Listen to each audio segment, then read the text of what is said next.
हमने पिछली वीडियो में देखा था सिंधु नदी के बारे में कि सिंधु नदी का फ्लो कहाँ से हो रहा है, ओरिजिन कहाँ से हो रहा है और यह किन शहरों से होकर बह रही है।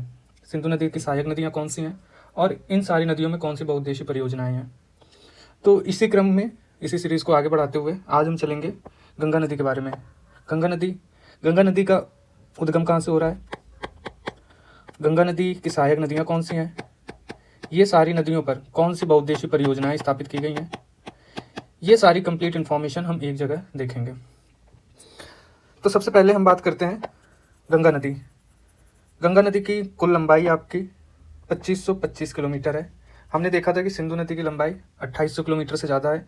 तो एक हिसाब से देखा जाए, अगर प्रश्न आता है कि क्या यह नदी गंगा नदी सिंधु नदी से लंबी है, तो उसका उत्तर होगा नहीं। लेकिन हाँ, सिंधु नदी का जैसे हमने देखा था कि तिब्बत में ओरिजिनेट होकर लद्दाख रीजन में प्रवेश करने के बाद पाकिस्तान जाती है, तो भारत में उसकी लगभग 1100 किलोमीटर के आसपास ही जो लेंथ है सिंधु नदी की है। लेकिन गंगा नदी की टोटल लेंथ 2525 किलोमीटर है, जो कि अधिकांशतः भारत में ही है। ठीक है, तो एक और फैक्ट इसके बारे में कि यह नदी कितने राज्यों से होकर बहती है, तो इससे 5 राज्य, उत्तराखंड, उत्तर प्रदेश, बिहार, झारखंड और पश्चिम बंगाल। ठीक है, ये आपका उत्तराखंड का रीजन है। देन ये यहाँ से पूरा आपका आ जाएगा उत्तर प्रदेश, यहाँ बिहार, और बिहार के बाद आपका ये झारखंड का छोटा सा रीजन टच होता है इस जगह। तो बात अगर आती है कि गंगा नदी किस राज्य में सबसे ज़्यादा दूरी तय करती है, तो उसमें उत्तर आएगा उत्तर प्रदेश, 28 जिलों से होकर बहती है। और अगर प्रश्न आता है कि किस राज्य में सबसे कम दूरी तय करती है, तो उसका उत्तर आएगा झारखंड। झारखंड में केवल एक साहिबगंज जिला है, वहाँ से प्रवाहित होती है। ठीक है, तो सबसे पहले हम लोग देख लेते हैं कि गंगा नदी का उद्गम कहाँ हो रहा है, आखिर क्या है पंचप्रयाग, और पंचप्रयाग की कौन सी जगह हैं, इन पंचप्रयागों में कौन कौन सी नदियाँ आके मिलती हैं। ठीक है, तो सबसे पहले ये आपका उत्तराखंड का मैप है। आपको कुछ उत्तराखंड के कुछ जिलों के ऊपर ध्यान रखना है। एक ये आपका ज़िला है चमोली डिस्ट्रिक्ट, ये है रुद्रप्रयाग, और ये है उत्तरकाशी। ठीक है, हमने यहाँ देखा था कि माना दर्रा है, यहाँ नीति दर्रा है। ठीक है, यहाँ माना दर्रा है और यहाँ नीति दर्रा है। ये सारी चीज़ें हमने माउंटेन वाली वीडियो में और पासेस वाली वीडियो में दोनों में देखा था। तो सबसे पहले माना दर्रा के पास है आपका बद्रीनाथ, यानी माना दर्रे में है सतोपंत ग्लेशियर। इसी सतोपंत ग्लेशियर से अलकनंदा रिवर का ओरिजिन होता है। और यहाँ आपका नीति पास है, नीति पास में है से आपका धौलीगंगा का ओरिजिन होता है। ये धौलीगंगा, ये दोनों जिस जगह मिलती है उसे हम कहते हैं विष्णुप्रयाग। नंबर 1 विष्णुप्रयाग। ठीक है, देन इसके बाद यहाँ पर आपका त्रिशूल माउंटेन है इस जगह। ये त्रिशूल माउंटेन के बारे में मैंने आपको माउंटेन वाली वीडियो में बताया था। तो त्रिशूल माउंटेन से आपका नंदाकिनी रिवर का ओरिजिन होता है। ठीक है, और अलकनंदा जो पहले से ही दक्षिण दिशा में बह रही थी, ये दोनों नदियां जब मिलती हैं तब हम इसे कहते हैं नंदप्रयाग। तो ये दूसरा नंबर हो गया। ठीक है, फिर पिंडारी ग्लेशियर से, यहाँ से आपकी पिंडार नदी का उद्गम होता है। ठीक है, और ये जिस जगह मिलती है उसे कहते हैं कर्णप्रयाग। अगेन किससे मिलेगी, अलकनंदा रिवर से। तो ये हो गया तीसरा नंबर। फिर है ये केदारनाथ। तो ये केदारनाथ है आपका रुद्रप्रयाग जिले में। ठीक है, और ये बद्रीनाथ आपका है चमोली डिस्ट्रिक्ट में। ये 2 चीज़ें आपको ध्यान रखनी है। तो ये चमोली डिस्ट्रिक्ट और केदारनाथ है आपका रुद्रप्रयाग जिले में। तो केदारनाथ से, ठीक है, केदारनाथ में है आपका चोराबारी ग्लेशियर। ठीक है, इस जगह आपका है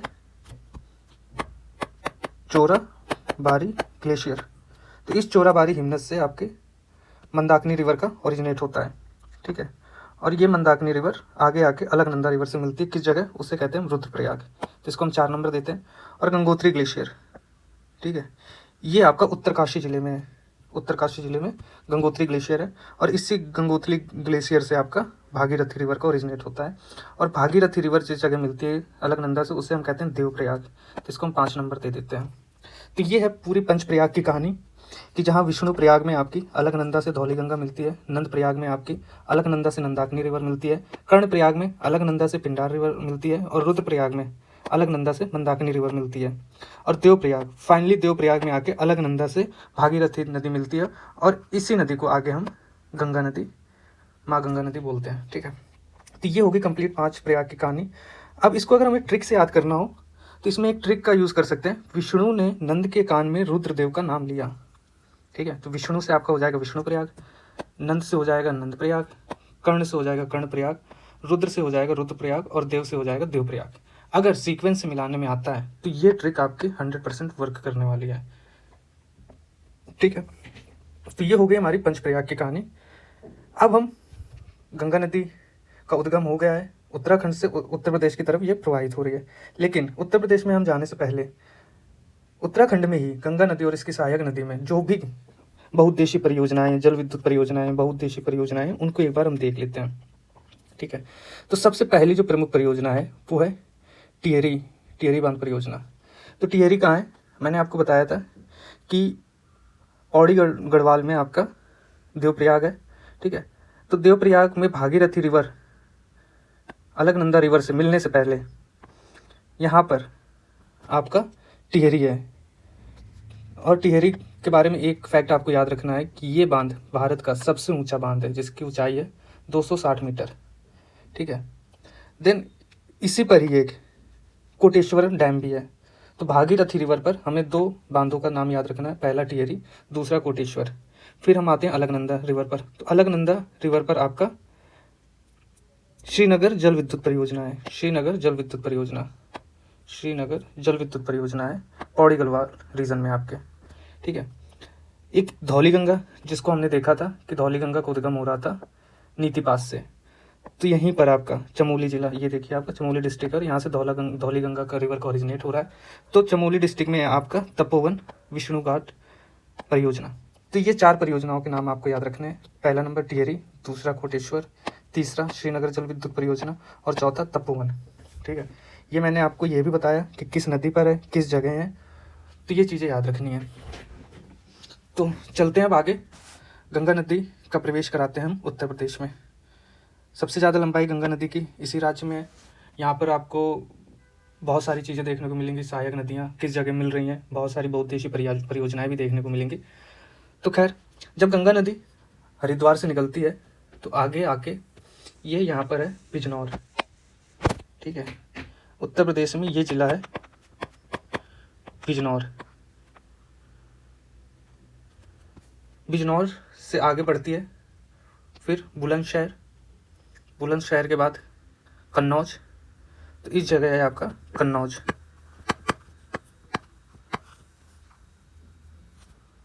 ठीक है, कन्नौज से आगे बढ़ते हुए ये आती है कानपुर, कानपुर से आगे बढ़ते हुए प्रयागराज। यहाँ पर आपका पड़ता है प्रयागराज। ये मैं कुछ सिटी के नाम लिख रहा हूँ, हालांकि 28 जिलों से गंगा नदी बहती है, लेकिन मैं कुछ पर्टिकुलर शहरों के नाम ही लिखूंगा। वो इसलिए लिख रहा हूँ क्योंकि इन्हीं जगह पर कोई ना कोई महत्वपूर्ण गंगा की सहायक नदियाँ आके मिल रही हैं। प्रयागराज से आगे बढ़ते हुए ये यहाँ से बलिया जिले से ये बलिया हो गया आपका, और यहाँ पर आपका गाजीपुर। तो ये मेन 5-6 शहर हैं जो आपको ध्यान रखने हैं। तो प्रवेश कहाँ से हो रहा है गंगा नदी का? बिजनौर जिले से। ठीक है, बिजनौर के पास अब हम देखते हैं कि प्रमुख बाएं तट से में मिलने वाली प्रमुख नदियाँ कौन सी हैं। तो सबसे पहली है रामगंगा नदी। ठीक है, अब ये रामगंगा नदी कहाँ है? पौड़ी गढ़वाल। हम लोगों ने ये देखा, ये पौड़ी गढ़वाल है। तो यहाँ इस जिले से आपकी रामगंगा रिवर का ओरिजिनेट हो रहा है। पौड़ी गढ़वाल के दूधा तोली पर्वतमाला से इस नदी का ओरिजिनेट हो रहा है। और यह भी आपकी बिजनौर ज़िले से ही एंटर करती है, और बिजनौर ज़िले से एंटर करने के बाद कन्नौज में आके ये रामगंगा नदी मिलती है। ठीक है, ये रामगंगा नदी आपके कन्नौज ज़िले में मिल रही है। फिर दूसरी प्रमुख नदी गोमती नदी। ठीक है, गोमती नदी का जो उद्गम होता है वो होता है पीलीभीत जिले के गोमत ताल से। इसे ही फुल्लर झील बोलते हैं, फुल्हार झील, फुल्लर झील, इंटरनेट में अलग अलग नाम इसके मिलते हैं, बट ये नाम याद रखना है। और कहाँ ये मिलती है? जाके गाजीपुर में। सहायक नदी इसकी एक है साई नदी, वो हम बाद में देखेंगे। फिलहाल गोमती नदी जैसे नाम से ही लग रहा है, तो गोमती नदी, गोमत ताल, इससे तो आप नहीं बिल्कुल भी कंफ्यूज नहीं होंगे। पीलीभीत और गोमती ये 2 शब्द भी मिल रहे हैं, तो आप जिला भी आप याद कर सकते हैं। और गोमती और गाजीपुर तो मिल कहाँ रही है? गाजीपुर में। अब मैं इन शहरों पर क्यों इतना जोर दे रहा हूँ? उसका जोर देने का रीज़न ये है कि यूपीपीसीएस के अभी 2-3 साल पहले प्रीलिम्स में क्वेश्चन पूछा था कि रामगंगा नदी गंगा नदी में उत्तर प्रदेश के किस जिले में मिलती है। तो हमारे लिए ये ध्यान रखना ज़रूरी हो जाता है कि कहाँ मिल रही है, कहाँ से निकल रही है। तो ये सारी चीज़ें हमें ध्यान रखना ज़रूरी है। तो ये पीलीभीत जिले से निकलती है, आगे की तरफ हरदोई जिला, हरदोई के बाद लखनऊ, ठीक है। लखनऊ से आगे चलती है फिर सुल्तानगंज, सुल्तानगंज के बाद ये आपकी गाजीपुर में जाके मिलती है। तो ये आपकी हो गई गोमती रिवर, गोमती रिवर, ठीक है। तीसरी कौन सी प्रमुख नदी है, वो है घाघरा नदी, ठीक है। ये आपकी तीसरी प्रमुख नदी है घाघरा नदी। गोमती नदी की एक जो हमने थोड़ी देर पहले बात की थी साई रिवर, तो ये साई रिवर गोमती नदी से दाहिने तट पे मिलती है, इतना ध्यान रखना है। फिर है घाघरा नदी, ठीक है। तो घाघरा नदी का कहाँ से उद्गम होता है, माप चाचुंगो ग्लेशियर, ध्यान रखना है, ये है तिब्बत में, ठीक है। माप चाचुंगो ग्लेशियर से घाघरा नदी का उद्गम हो रहा है और यह दुधवा नेशनल पार्क के बगल से आती है। तो ये मान के चलिए कि यहाँ पर है आपका ये मापचू ग्लेशियर, और इस ग्लेशियर में जब ये नेपाल में आती है तब इस नदी को बोलते हैं हम करनाली, करनाली नदी इसको बोलते हैं, ठीक है। नेपाल से जब ये अंदर एंटर करती है, ठीक है, तो लखीमपुर खीरी से ये आपके ज़िले से प्रवाहित होती है और इस तरीके से आगे बढ़ते हुए, ध्यान रखना है कि ये उत्तर प्रदेश में किसी ज़िले में नहीं मिल रही है। उत्तर प्रदेश के बलिया के बाद यहाँ पर जो ज़िला स्टार्ट हो जाता है उसका नाम है छपरा, ठीक है। तो ये उत्तर प्रदेश के छपरा ज़िले में घाघरा नदी मिल रही है, घाघरा, ठीक है। अब इसी की एक सहायक नदी है काली नदी, सॉरी हाँ काली नदी है, ठीक है। तो हमने जब देखा था माउंटेन्स वाला, जब हम माउंटेन पासेस वाला वीडियो कर रहे थे तो हमने वहाँ पर दो दर्रे डिस्कस किए थे, एक लिम्फिया द्वार दर्रा और दूसरा था लिपू लेक दर्रा, ठीक है। तो लिपू लेक दर्रे के पास ही काला पानी एक जगह है जहाँ से काली नदी का ओरिजिनेट होता है, ठीक है। इसी को ही शारदा नदी कहते हैं। तो ये किस जगह से ओरिजिनेट हो रही है, तो ये यहाँ पर आपका भारत नेपाल सीमा है और भारत नेपाल सीमा से ये आगे आपका लखीमपुर खीरी के आगे आके घाघरा नदी से मिल रही है, ठीक है। तो आपकी घाघरा नदी जो है वो बिहार के छपरा ज़िले में गंगा से मिल रही है, लेकिन काली नदी ये शारदा नदी ये पहले ही मिल रही है। इसकी एक और प्रमुख सहायक नदी है, ठीक है। इसकी जो दूसरी प्रमुख सहायक नदी है वो है राप्ती। तो राप्ती इस डायरेक्शन में आके मिलती है। तो इस ये नदी कौन सी हुई आपकी, काली या शारदा,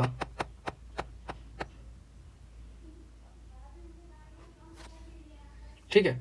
तो ये आपकी काली और शारदा नदी हो गई। अच्छा, अब अक्सर आप लोग कंफ्यूज रहते होंगे कि घाघरा नदी और सरयू नदी इनमें क्या डिफरेंस है, ठीक है। तो दरअसल क्या है, जब घाघरा नदी अयोध्या के बाद एंटर करती है, ठीक है, तो उसे ही सरयू नदी हम बोल देते हैं। और सरयू नदी का हमारा पौराणिक महत्व है, सांस्कृतिक महत्व है, रामायण में इस नदी का बार बार जिक्र हुआ है और कहते हैं कि हमारे भगवान श्री राम ने सरयू नदी में ही जाके समाधि ली थी, ठीक है। वहीं पर आपका सरयू घाट है और वहीं से 8 किलोमीटर दूर आपका अयोध्या के प्रसिद्ध भगवान श्री राम मंदिर का निर्माण किया गया है। तो यहाँ पर हमने ये प्रमुख रामगंगा, गोमती, घाघरा नदियाँ देखी।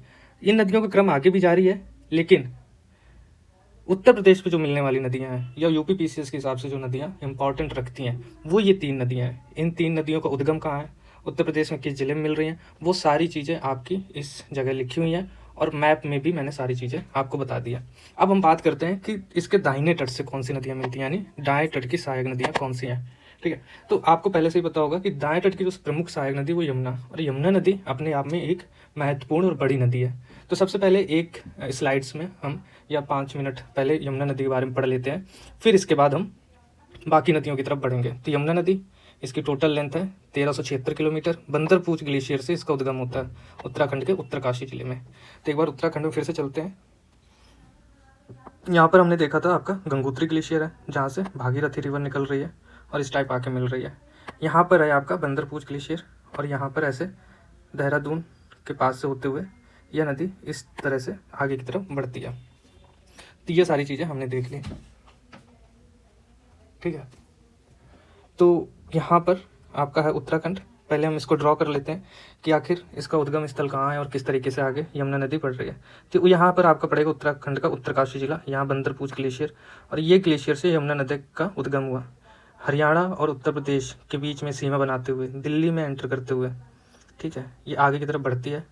आगे की तरफ बढ़ते हुए जो यहाँ पर प्रमुख जिला है, एक सेकेंड, यहाँ पर जो आपका प्रमुख ज़िला है वो है मथुरा, ध्यान रखना है। यहाँ पर है आगरा, आगरा से ये आगे बढ़ती है फिरोज़ाबाद, फिरोज़ाबाद के बाद आगे है इटावा। तो मैं इटावा को मार्क करता हूँ, इटावा, ठीक है। इटावा के बाद औरैया, और औरैया के बाद हमीरपुर। इस जगह आपका है हमीरपुर ज़िला उत्तर प्रदेश का। ये मैं उन्हीं ज़िलों के नाम लिख रहा हूँ जहाँ कोई मेजर नदी आके मिलेगी, ठीक है। ये हो गया हमीरपुर। हमीरपुर के आगे है बांदा, ठीक है, और यहाँ पर आपका प्रयागराज, और अंततः यह नदी प्रयागराज में गंगा नदी से मिल जाती है, ठीक है।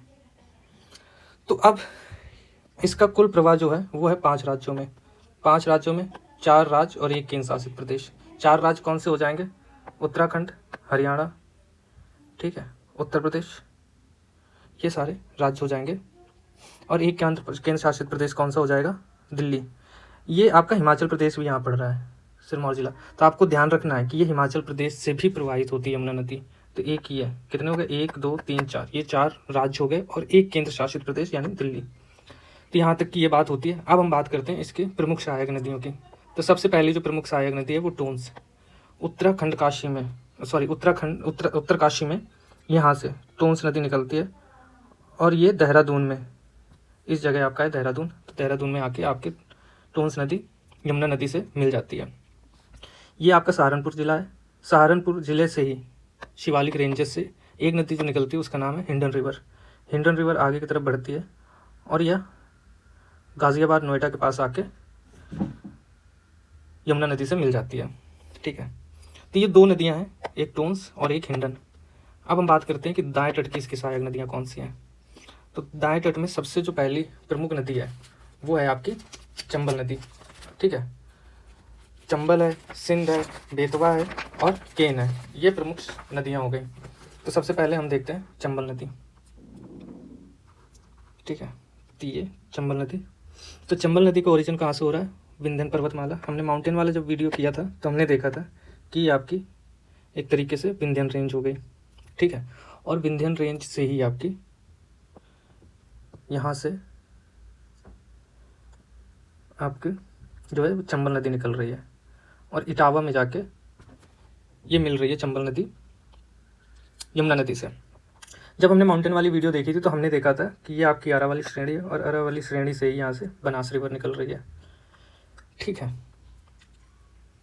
इसके बाद इसकी जो दूसरी प्रमुख सहायक नदी है, दूसरी है सिंध नदी, ठीक है। सिंध नदी कहाँ से निकल रही है? ये आपकी निकल रही है विदिशा से। विदिशा आपको ध्यान होगा, हिस्ट्री में अक्सर इसके बारे में पढ़ते हैं, ठीक है। तो ये विदिशा से निकल रही है और इटावा के पास, यहाँ से निकल के ये इटावा से मिल जा रही है, ठीक है। यहीं पास है एक रायसेन डिस्ट्रिक्ट मध्य प्रदेश का, ठीक है। रायसेन डिस्ट्रिक्ट से बेतवा नदी निकलती है और बेतवा नदी इस तरीके से ललितपुर डिस्ट्रिक्ट से होते हुए उत्तर प्रदेश के हमीरपुर ज़िले में जाके मिलती है। तो ये बेतवा नदी भी होगी। केन नदी, तो ये यहाँ पर आपका जबलपुर डिस्ट्रिक्ट है। जबलपुर डिस्ट्रिक्ट से आपका पन्ना टाइगर रिजर्व के पास से होते हुए ये नदी बांदा में जाके यमुना नदी में मिलती है, ठीक है। अब इन्हीं नदियों पर कुछ फेमस डैम्स बने हैं, ठीक है। कौन से हैं? तो सबसे पहला जो डैम है वो आपका गांधी सागर डैम जो है, ठीक है। तो वो गांधी सागर डैम आपका बना है यहाँ पर, इस जगह मध्य प्रदेश में। रेड मार्क को देखिएगा, ये है गांधी सागर डैम नंबर एक। दूसरा है राणा सागर डैम, ये यहाँ पर आपका राजस्थान का कोटा ज़िला पड़ जाता है, ये राजस्थान में है राणा सागर। यहीं पर कोटे ज़िले में ही जवाहर सागर और कोटा बैराज, ये जवाहर सागर और यहीं पर कोटा बैराज है, एक ही जगह है सारे, मतलब थोड़ी थोड़ी दूरी पर। कोटा बैराज जो है उसका मुख्य उद्देश्य सिंचाई के लिए है और बाकी जो 3 डैम है इनका उद्देश्य बिजली उत्पादन करना भी है और सिंचाई करना भी है। तो ये 4 डैम हमने यहाँ पर देखे जो मेजर थे, ठीक है। तो अभी तक इस जो स्लाइड में हमने देखा वो देखा कि यमुना नदी है, यमुना नदी का उद्गम कहाँ से हो रहा है, वो सारी चीज़ें भी हमने देखी, कितने राज्यों से बह रही है ये भी देखा। इसकी जो 2 प्रमुख सहायक नदियाँ हैं बाएं तट से टोंस और हिंडन नदी, वो भी हमने देखी। देन इसके बाद दाएं तट की जो सहायक नदी है, पहली है चंबल नदी, दूसरी है सिंध नदी, तीसरी है बेतवा नदी और चौथी है केन नदी। इन नदियों को भी हमने देखा ये कहाँ से निकल रही हैं और कहाँ मिल रही हैं जाके, और इसमें कौन कौन से प्रमुख मेजर डैम है। तो गंगा नदी की एक फेमस ट्रिब्यूटरी जो कि राइट बैंक से मिल रही है वो हमने देख ली। अब इसके बाद हम देखते हैं कि और कौन सी नदियाँ गंगा नदी में मिल रही हैं दाएं तरफ से। तो फिर से एक बार गंगा नदी को ड्रॉ करते हैं। तो ये आपका लखीमपुर खीरी बिजनौर से निकल के, ठीक है, यहाँ से बिजनौर से निकल के आपकी आगे की तरफ बढ़ती हुई गंगा नदी, ठीक है, और इस टाइप से ये बलिया के पास निकल रही है।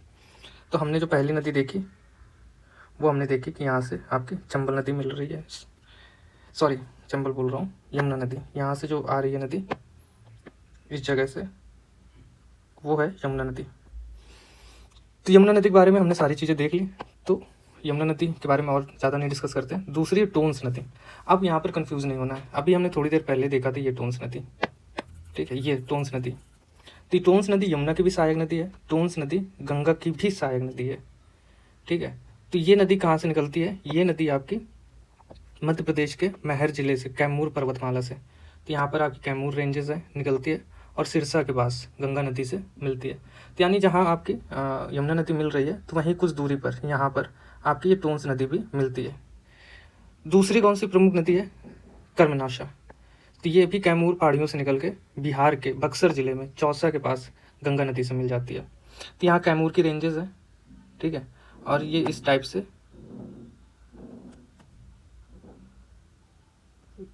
से आपकी कर्मनाशा नदी मिलती है, ठीक है। एक सोन नदी है, अमरकंटक। जब हम देख रहे थे कि मैकाल श्रेणी में सतपुड़ा श्रेणी के बारे में हमने पढ़ा, और सतपुड़ा श्रेणी की लास्ट जो थी वो मैकाल श्रेणी थी यहाँ पर, ठीक है। तो मैकाल श्रेणी से ही एक नदी निकलती है जिसे हम बोलते हैं सोन नदी। तो ये सोन नदी आपकी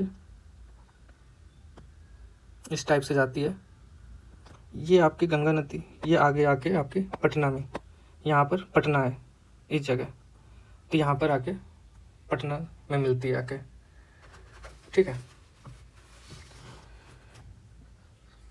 अब इसी पटना, जब ये सोन नदी एंटर करती है तो यहाँ पर है सोनभद्र जिला, ठीक है। सोनभद्र जिले में ही रिहंद बांध एक फेमस डैम है, और उसी बांध पर जिस झील का है वो झील का नाम है गोविंद वल्लभ पंत सागर, ठीक है। ये गोविंद वल्लभ पंत सागर रिहंद नदी पर भारत की सबसे बड़ी कृत्रिम झील है, ठीक है। तो ये जब आगे सोन नदी जा रही है यहाँ से इस टाइप से, ठीक है, तो यहाँ पर इसकी सहायक नदी है रिहंद नदी, ठीक है।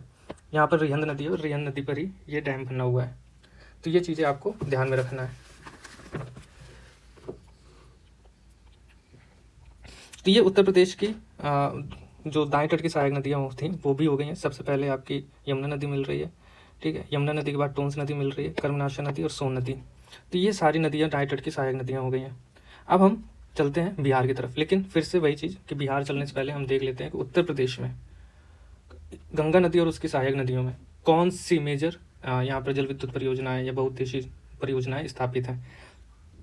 तो सबसे पहले रिहंद जल विद्युत परियोजना, यहाँ पर सोनभद्र जिले में हमने देख लिया कि सोन नदी की सहायक नदी रिहंद पर यह जल विद्युत परियोजना है। दूसरी ओबरा जल विद्युत परियोजना, ये भी यहीं पर है, ये भी रिहंद नदी पर है।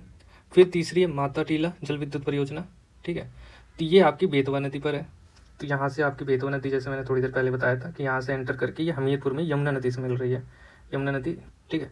तो यहाँ पर यमुना नदी मिल रही है, तो यहाँ पर ललितपुर इस जिले में आपका बेतवा नदी पर माता टीला जल विद्युत परियोजना है। इस परियोजना के बारे में ध्यान रखना है कि ये उत्तर प्रदेश के साथ साथ मध्य प्रदेश और उत्तर प्रदेश दोनों की संयुक्त परियोजनाएं हैं, ठीक है। एक खारा जल विद्युत परियोजना है, ये खारा जल विद्युत परियोजना यमुना नदी, तो ये यहाँ से यमुना नदी निकल रही है, तो यहीं पर स्थापित की गई है खारा जल विद्युत परियोजना। तो ये मेजर 4 जल विद्युत परियोजना है, रिहंद, ओबरा, माता टीला और खारा। इन चारों के नाम आपको याद रखने हैं। यहाँ पर एग्जाम में ज़रूर सवाल बनेगा किस जिले में है और किस नदी पर है, ठीक है। तो ये चीज़ें आपको ध्यान रखनी है। अब हम बिहार में गंगा नदी को एंटर कराते हैं। तो एक बार देख लेते हैं, यहाँ पर आपका था गाजीपुर ज़िला उत्तर प्रदेश का, और उत्तर प्रदेश के गाजीपुर ज़िले से होते हुए आगे बलिया, यहाँ बलिया ज़िला, और बलिया के बाद जो अगला शहर है यहाँ, तो वो है आपका छपरा। यहाँ पर भी मैं 19 शहरों के नाम को उल्लेख करूँगा जहाँ पर कोई मेजर नदी गंगा नदी से मिल रही है। छपरा के बाद जो अगला ज़िला पड़ जाता है वो है पटना, ये है पटना। पटना के बाद आगे गंगा नदी बिहार को लगभग 2 बराबर भागों में बांटती है। बरौनी के बाद यहाँ है मुंगेर, ठीक है। मुंगेर जिला, मुंगेर ज़िले से गंगा नदी का प्रवाह होता है और फिर आगे जाके यहाँ भागलपुर, जो अंतिम ज़िला है वो भागलपुर है। और इसी भागलपुर के बाद गंगा नदी का जो प्रवाह होता है वो झारखंड की सीमा पर साहेबगंज, जो मैंने बताया था, वहाँ से भी होता है। तो ये गंगा नदी कुछ इस प्रकार से बिहार से बहती है। तो अब हम देखते हैं इसकी सहायक नदियाँ। तो सबसे पहले अभी तक जैसे हम देखते आए हैं तो वैसे ही देखेंगे बाएं तट की सहायक नदियाँ कौन सी हैं। तो बाएं तट की जो सबसे प्रमुख सहायक नदी है घाघरा। मैंने पहले ही लास्ट वीडियो में मैंने आपको बताया था कि मापचुंगो ग्लेशियर से इसका उद्गम होता है और इस टाइप से यह आती है और यहाँ पर छपरा में घाघरा नदी मिलती है।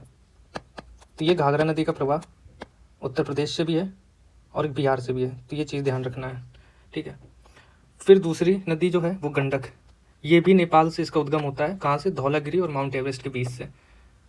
धौलागिरी और माउंट एवरेस्ट के बीच से ये लगभग जो नदी है थोड़ी देर के लिए ये उत्तर प्रदेश और बिहार के बीच में सीमा बनाती है। फिर आगे आते हुए मोतिहारी और हाजीपुर के पास से आते हुए ये पटना में आके मिल जाती है। तो ये कौन सी नदी है? गंडक, ठीक है, ये गंडक नदी हो गई। फिर दूसरी अगली नदी कौन सी मिलती है? वो है बूढ़ी गंडक, ठीक है। बूढ़ी गंडक जो है ये बिहार के सोमेश्वर पहाड़ी से इसका उद्गम होता है, लेकिन इसकी जो प्रमुख सहायक नदी है वो है बागमती। बागमती का उद्गम कहाँ से होता है? नेपाल में। तो मैं लिख देता हूँ, ये है बागमती, सहायक नदी है इसकी, और ये है बूढ़ी गंडक। ये दोनों नदियों का संगम होने के बाद ये आगे की तरफ बढ़ती हैं और ये मुंगेर ज़िले में आके मिल जाती हैं। अच्छा, मुंगेर ज़िले के पास ही एक और ज़िला है खगड़िया। तो बेसिकली ये खगड़िया में मिलती है ये बूढ़ी गंडक जो नदी है, ठीक है। इसके बाद अगली जो प्रमुख नदी है वो कोसी। आपको पता ही होगा कोसी को बिहार का शोक कहते हैं। तो यहाँ पर क्या है कि बहुत सारी नदियाँ हैं, वो बहुत सारी नदियों के संगम से कोसी नदी का निर्माण होता है, इसलिए इसके, और वो कितनी नदियाँ? 7 नदियाँ हैं, इसलिए इसको सप्तकोसी भी बोलते हैं, ठीक है। तो ये नेपाल के पहाड़ों से इसका उद्गम होता है और बिहार के भागलपुर जिले में कुर्सेला के पास गंगा से मिलती है। तो ये भागलपुर जिला है और इस टाइप आएगा और कुर्सेला में मिल जाती है। घाघरा, गंडक, बूढ़ी गंडक और बागमती ये प्रमुख नदियाँ हैं, ठीक है। अच्छा, महानंदा भी एक नदी है, लेकिन महानंदा नदी का जो उद्गम है वो पश्चिम बंगाल में होता है, ठीक है। पश्चिम बंगाल में दार्जिलिंग पहाड़ियों के पास इसका महानंदा नदी का उद्गम होता है। यहाँ पर आपकी हैं दार्जिलिंग की पहाड़ियाँ और यहाँ से ये बिहार के कुछ ज़िले में, बिहार के किशनगंज जो ज़िला है, ये यहाँ पर किशनगंज ज़िला इस जगह, और किशनगंज ज़िले से होते हुए ये आगे जाके पश्चिम बंगाल और बांग्लादेश में एंटर करके आगे गंगा नदी मिलती है बांग्लादेश में जाके, ठीक है। तो ये आपकी महानंदा रिवर हो गई, महानंदा। इसका ज़्यादातर संबंध तो पश्चिम बंगाल से है, लेकिन बिहार के भी एक ज़िले को टच कर रही है, तो इस वजह से बिहार के पॉइंट ऑफ व्यू से भी ये ज़रूरी हो जाती है महानंदा नदी, ठीक है। तो ये प्रमुख नदियाँ देख ली। इसके बाद हम देखते हैं कि दाएं तट की कौन सी सहायक नदी है। तो फिर एक बार ड्रॉ करते हैं। छपरा जिला, पटना जिला में प्रवेश करने के बाद आगे मुंगेर की तरफ आगे बढ़ते हुए और भागलपुर के पास ये निकलती है पश्चिम बंगाल के में। तो इसमें जो पहली नदी है कर्मनाशा नदी, ठीक है, वो कर्मनाशा नदी को हमने पहले ही देख लिया है, ठीक है, कि ये बिहार और उसके सीमा पर, बिहार उत्तर प्रदेश की सीमा बनाते हुए बक्सर ज़िले के चौसा में गंगा के पास मिलती है, ठीक है। तो इस टाइप के आपका ये गंगा नदी आती है। तो ये कर्मनाशा नदी, यहाँ बक्सर है, इस जगह यहाँ पर बक्सर ज़िला है, तो यहीं पर चौसा, आपको याद होगा कि चौसा की लड़ाई हुई थी, हिस्ट्री में काफ़ी फेमस है, ठीक है। तो यहाँ पर मिलती है। फिर दूसरी कौन सी नदी थी? सोन नदी की सहायक नदी थी रिहंद। फिलहाल हम सोन नदी पे रहते हैं। तो सोन नदी का उद्गम कहाँ से होता है? मध्य प्रदेश के अनूपपुर जिले में अमरकंटक की पहाड़ियों से निकलती है और बिहार की राजधानी पटना में गंगा के साथ संगम होता है।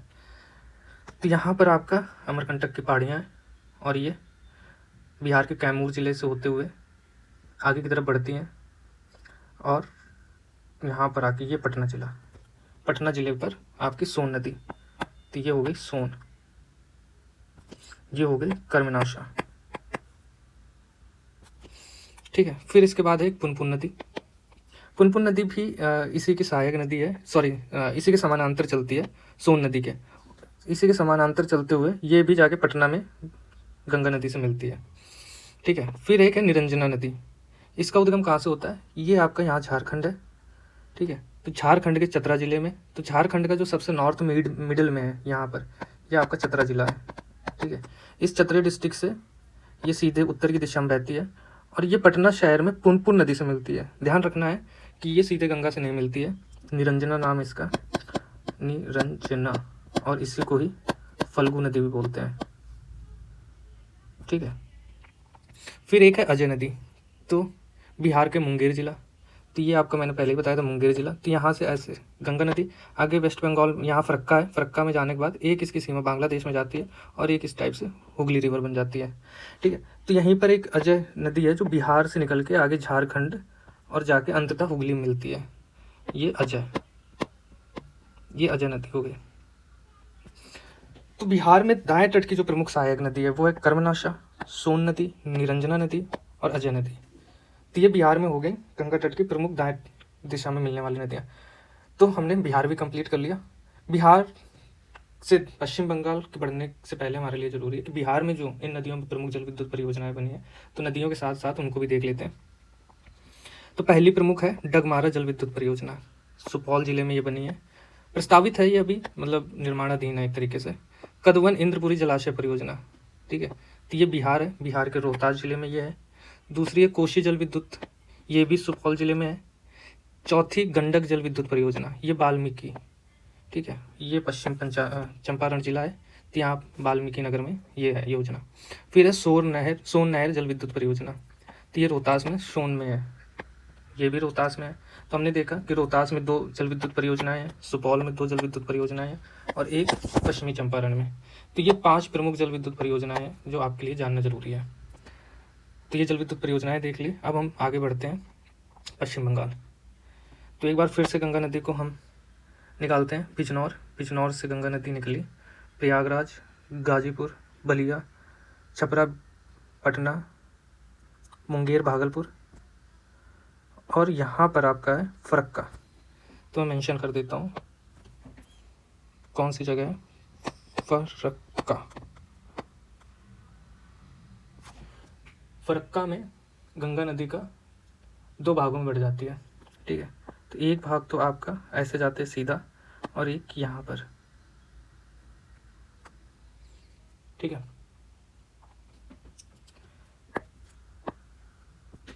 तो ये हो गया आगे का। तो अब देखते हैं कि गंगा नदी और पश्चिम बंगाल में क्या संबंध है। फरक्का के बाद गंगा नदी 2 मुख्य भागों में बढ़ जाती है। भारत में जो भाग रहता है उसको हम भागीरथी हुगली नदी कहते हैं। तो यहाँ पर एक चीज़ आपके लिए इंपॉर्टेंट है, ये भागीरथी हमें नाम शुरुआत में पढ़ने को मिला था, ठीक है, कि गंगोत्री ग्लेशियर से भागीरथी नदी का उद्गम हो रहा था और भागीरथी के नाम से ही जाके समुद्र में गंगा नदी मिल रही है। तो मतलब कितनी विचित्र सी बात है, जिस नाम से नदी का उद्गम हुआ और उसी नाम से आगे मिल रही है। खैर, अच्छा, ये भागीरथी का कुछ एरिया है फरक्का से जब निकलती है तो कलकत्ता तक इसको हम भागीरथी बोलते हैं और कलकत्ता के बाद हुगली, यहाँ पर कलकत्ता इस जगह, ध्यान रखना है इस जगह, ठीक है। तो कलकत्ता तक इसको हम बोलते हैं भागीरथी, इतने एरिया को, और आगे हुगली। बांग्लादेश में जब ये नदी जाती है तो इसका नाम हो जाता है पद्मा, ये पद्मा, गंगा का ही नाम हो जाता है पद्मा। और बांग्लादेश में ये ब्रह्मपुत्र नदी आती है, ठीक है, तो इसका नाम हो जाता है जमुना, ये पद्मा, ये जमुना। जब यही दोनों नदियाँ आपस में मिलके गिरती हैं तो इसका नाम हो जाता है मेघना, ये नदी। तो ये आपका इतना हिस्सा मेघना कहलाता है,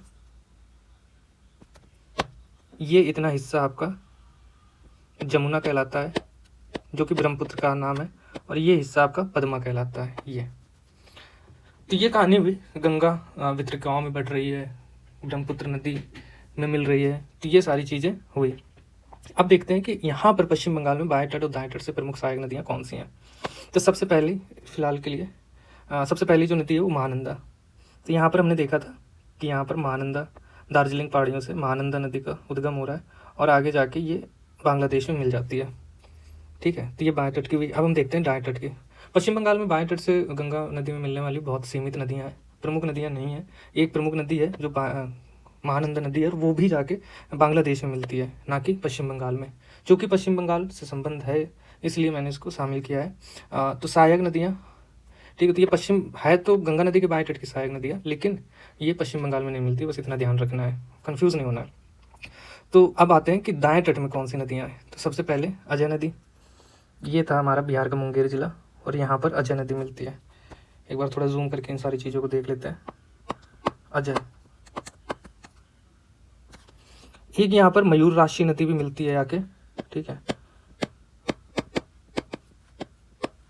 स्पेलिंग देख लेना, ठीक है।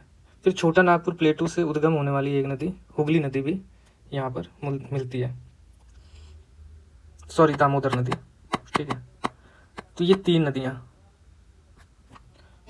तो इसकी ट्रिक आप देख सकते हैं, AMD करके आप कुछ भी याद कर सकते हैं कि ये 3 नदियाँ अजय, मयूर राशि और दामोदर, ये भागीरथी हुगली नदी से मिलती हैं। तो अभी तक हमारा ये कंप्लीट सेक्शन हो गया, ठीक है। तो हमने देखा गंगा नदी का उद्गम कहाँ से हो रहा है, गंगा नदी किन प्रमुख शहरों से बह रही है और गंगा नदी में कौन सी प्रमुख नदियाँ आके मिल रही हैं। अब ये कंप्लीट अगर आप ओवरव्यू लेना चाहें और इन सारी चीज़ों को आप ट्रिक से याद करना चाहें तो ये ट्रिक कुछ हो सकती है आपके लिए, ठीक है। तो गंगा नदी की बाएं तट की प्रमुख सहायक नदियों को याद रखने की ट्रिक कौन सी है? रामा गोमती का घाघरा गंगा कर कोशी महानंदा गई, रामा गोमती का घाघरा गंगा कर कोशी महानंदा गई। रामा से रामगंगा, गोमती से गोमती नदी, घाघरा से घाघरा नदी, गंगा से गंडक नदी और कोशी से कोशी और महानंदा से महानंदा। तो यहाँ से हम लोग देखें तो यहाँ से एक तरीके से गंगा नदी आगे आ रही है और इस टाइप से, तो यहाँ रामगंगा नदी, ठीक है, रामगंगा नदी, गोमती नदी, गोमती नदी के बाद घाघरा नदी, ठीक है, घाघरा नदी के बाद गंडक नदी। तो घाघरा नदी आपकी कहाँ मिल रही थी? छपरा ज़िले में। फिर इसके बाद गंडक नदी जो कि इस टाइप से पटना में मिलती है। गंडक नदी के बाद कौन सी है? कोशी नदी, ये यहाँ से ऐसे निकलती है और आगे यहाँ से एक महानंदा नदी, ठीक है। तो ये हो गई आपकी बाएं तट की प्रमुख नदियाँ। अब इसी तरीके से हम देखें दाएं तट की प्रमुख नदियों के बारे में। तो दाएं तट की प्रमुख नदियों को याद करने की जो ट्रिक हो सकती है वो है यमुना ने टोंस में कर्म करके सोना और पुण्य कमाया। यमुना ने टोंस में कर्म करके सोना और पुण्य कमाया। तो यमुना आपकी यहाँ से निकलती है यमुना और इस टाइप आगे जाके प्रयागराज, ठीक है। यहीं पर हमने देखा था टोंस रिवर, टोंस के बाद हमने देखा था कर्मनाशा, ठीक है। कर्मनाशा के बाद हमने देखा सोना, सोना से आप सोन नदी, ठीक है, और फिर है पुनपुन नदी, इस टाइप। आगे यहाँ पर अजय, मयूर राशि और दामोदर नदी। तो ये प्रमुख नदियाँ हैं। तो आपके लिए ये ट्रिक भी है, रामा गोमती का घाघरा गंगा कर कोशी महानंदा गई। तो एक ये ट्रिक हो गई आपकी। तो दूसरी अगर दाएं तट की सहायक नदी के लिए है तो यमुना ने टोंस में कर्म करके सोना और पुण्य कमाया। तो यहीं पर हमारी ये वीडियो ख़त्म होती है।